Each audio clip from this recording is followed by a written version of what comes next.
ஒவ்வொரு படத்துலையும் எனக்கு ஒரு இன்ட்ரோ கொடுத்துருங்க. தேங்க்ஸ் தலை. ப்ரெஸ் அண்ணா எல்லாருக்கும் வணக்கம்.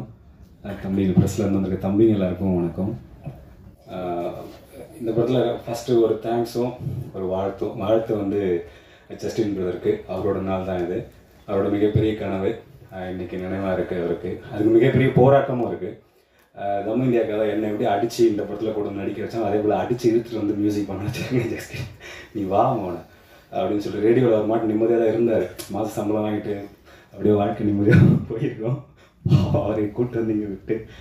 பட் ஒரு மாதிரி இந்த ஃபஸ்ட் டைம் ஸ்டுடியோவில் கேட்கும்போது ரொம்ப கூஸ் பம்ப் ஆகிடுச்சு. தேன்மொழி பாட்டு. இன்னொரு பாட்டு ஒன்று இருக்குது, எனக்கு ரொம்ப பிடிக்கும், காயில் பறவைன்னு சொல்லிட்டு ஒரு பாட்டு. அது அவங்க ஓகே நிவாஸ் ப்ளீஸ். இல்லை வாங்க, ஐயோ வாங்க நிவாஸ் வாங்க. இவங்க ஆங்கர் கூட வருவீங்களா சார்? அவர் வசதி நிவாஸ் பாடகர் நிவாஸ் அவர்களே அன்புடன் மேடை கழிக்கணும். வருங்கால இசையமைப்பாளர் நிவாஸ், பாடகர் நிவாஸ் அவர்களே மேடை. என்னோட பைசப் பெருசா இருக்கு.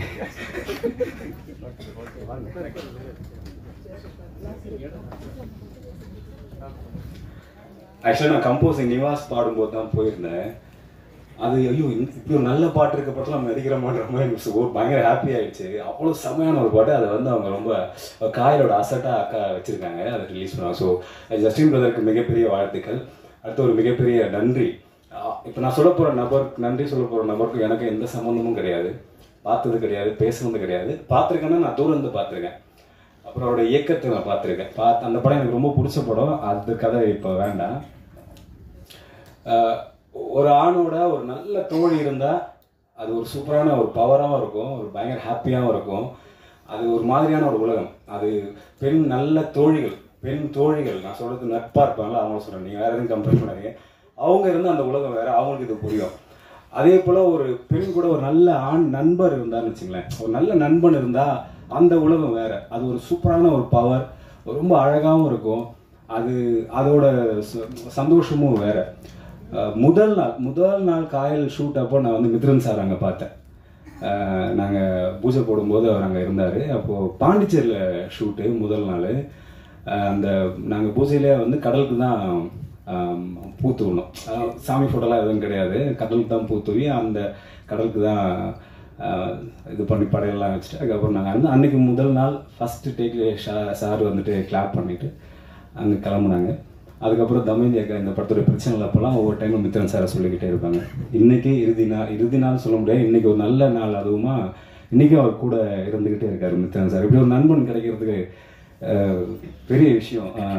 தமேந்தியாக்கா இது போல் நிறைய நண்பர்கள் சம்பாதிச்சு வச்சுருக்காங்க சினிமாவில். அதுதான் காயில் வந்துட்டு இவ்வளோ தூரம் கொண்டு வந்துச்சு. பல பிரச்சனைகள் காயலில். ஸோ நன்றி வந்து மித்ரன் சாருக்கு தான் நான் சொன்னேன். இந்த காயல் இன்னைக்கு இந்த இடத்துல நிற்குதுன்னா அதுக்கு காரணம், மிக முக்கியமான காரணம், இங்கே எல்லாரையும் தாண்டி மித்ரன் சாருக்கு ஒரு மிகப்பெரிய பங்கு இந்த படத்தில் வந்து. அதை நான் ஃபோனில் தான் கேட்டுக்கிட்டே இருக்கேன். ஸோ அதுக்கு நன்றி நான் இந்த படத்தில் நானும் ஒரு பார்ட்டாக இருக்கும்போது நான் சொல்லணும் அப்படின்னு நான் ஆசைப்படுறேன். அப்புறம் ஜேசு சார், சுவாகதா பேசினாலும் கூட, அனுமோல் பேசினாலும் கூட நான் ஜேசு சார் சத்தியமாக பேசுனதே கிடையாது. ஒரே ஒரு டைம் ஜேசு சாருக்கு பாண்டிச்சேரியில் இருக்கும்போது ஒரு மெசேஜ் பண்ணியிருக்கேன், வாட்ஸ்அப்பில் பேசியிருக்கோம்.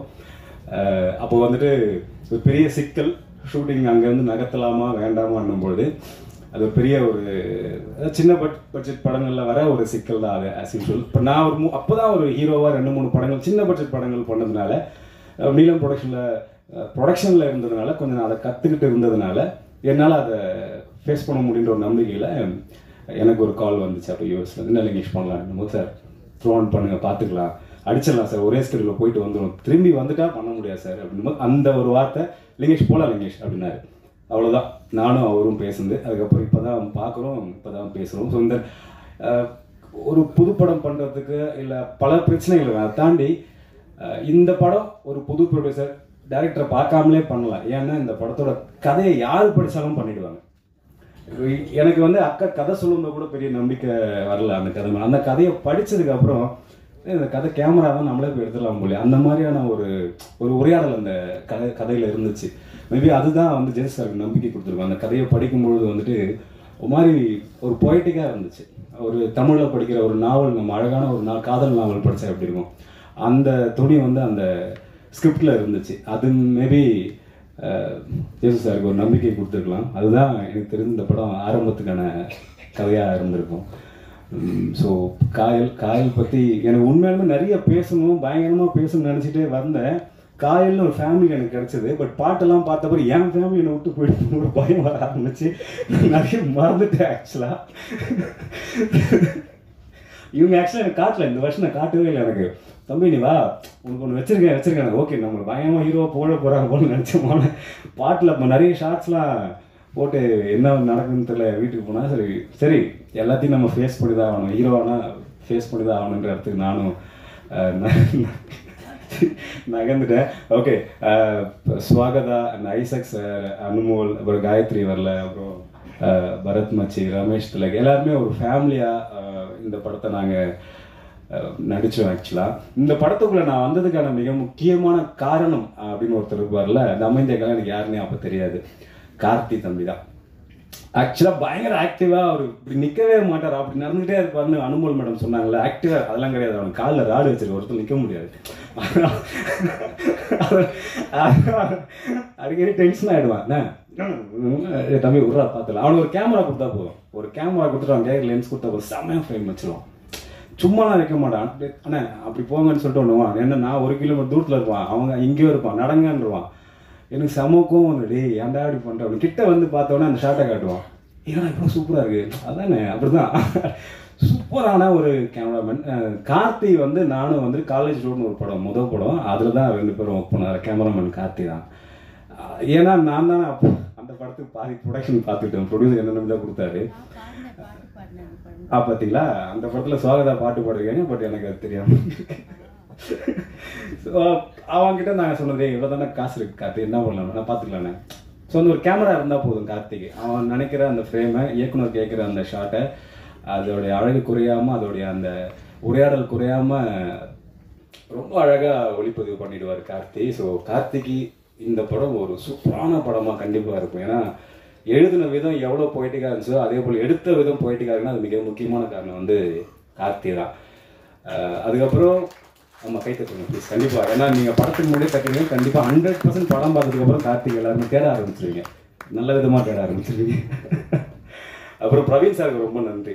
ஏன்னா நாவலாக இருக்குன்னா, அப்போ நாவல் நம்ம ஏற்கனவே 3 மணி நேரம் படிப்போம்ல, அது படமாகனா வந்துட்டு ஒரு 2-2.5 மணி நேரம் தான் உட்காந்து பார்க்க முடியும் போது ஒரு 2.25 மணி நேரம் இருந்துச்சு.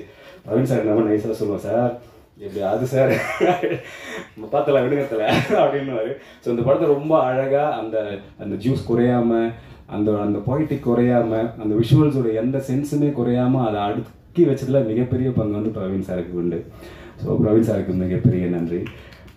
ஸோ ஓகே, அப்புறம் அனுமோல் மேடம்க்கு எனக்கு பெரிய சீன்ஸ் இல்லை, ஆனால் ஒவ்வொரு நாளும் பொறாமப்படுற மாதிரி தமயந்தியாக்கான்னு சொல்லிட்டே இருப்பாங்க. நேற்று அனுமோல் நடித்தாங்க தம்பி, பிரிச்சுட்டாங்க தம்பி, ஐயோ அப்படின்வாங்க. ஆமாம், எனக்கு ஒரு சீனியர் அவங்ககிட்ட கொடுக்காதுங்க, இதே மாதிரி புகழ்ந்துக்கிட்டே இருக்கீங்க அப்படின்னு. பட் ஏதோ எனக்கு சுவாகதாவும் காயத்ரி இப்படி என் வாழ்க்கை அப்படியே சிம்பிளாக அவங்க கூட ஒரு 10 நாள் ஷூட்டிங் இருந்துச்சு. அப்புறம் சுவாகதாவோட 10 அப்படியே என் வாழ்க்கை கொஞ்சம் சிம்பிளாகவே போயிடுச்சு. அப்புறம் பரத் கூட ஒரே ஒரு நாள் ஒரே ஒரு ஷாட்டு, அதுவும் அதுக்கப்புறம் அப்படி முடிஞ்சது. நல்ல நண்பர்கள் அதுக்கப்புறம் நாங்களும். அப்புறம் ஐசக் சாரை பற்றி சொல்லி ஆகணும். நிறைய வில்லன் கதாபாத்திரம் நம்ம அவரை பார்த்துருப்போம், ஆனால் ரொம்ப குழந்தையா அப்படி ஒரு மனிதன் நான் பார்க்கவே முடியாத அளவுக்கு ஒருத்தர் இருந்தார். பயங்கர சூப்பரான ஒரு நண்பன் தான் அவர். ஆக்சுவலாக அவர் வேறு எங்கேயுமே வரக்கூடாது. எனக்கு ஒரு நல்ல ப்ரோ அவர். ஆக்சுவலாக ஸ்பாட்டில் அவ்வளோ ஜாலியாக என் கூட பேசிக்கிட்டு 2 பேரும் உட்காந்து 1 மணி நேரம் நைட்டு ஷூட்டுன்னா 2 பேரும் ரொம்ப சமஜாக 2 பேரும் உட்காந்து 1 மணி நேரம் பேசிக்கிட்டே இருப்போம். அந்த சீனை தாண்டி நாங்கள் 2 பேரும் பேசிக்கிட்டே இருப்போம். ஒரு சூப்பரான ப்ரோ எனக்கு அந்த படத்தில் கிடைச்சாரு. இறுதியாக இயக்குனர் பற்றி, ஏன்னா என்னோட லைஃப் வந்துட்டு ரொம்ப நேரம் பேசுகிறேன் பேசிடுறேன் நான்.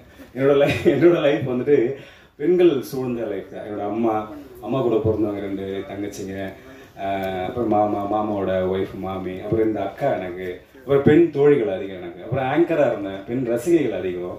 அந்த உலகத்தை விட்டுட்டு நான் அப்புறம் வந்துட்டேன் நான்.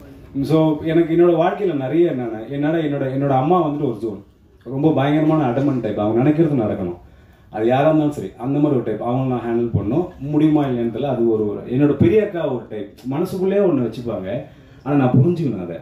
என் சின்னக்கா கஷ்டம். சின்ன சித்தி இருப்பாங்களே, அவங்க எப்படின்னா ரொம்ப ஃபாஸ்ட்டு, பயங்கர ஃபாஸ்ட்டான ஒரு டைப். அவங்கள ஹேண்டில் பண்ணுறது கஷ்டம். இப்படி அப்புறம் என்னோட மனைவி பற்றி முதல்ல இப்போ தான் நான் பேசுகிறேன்.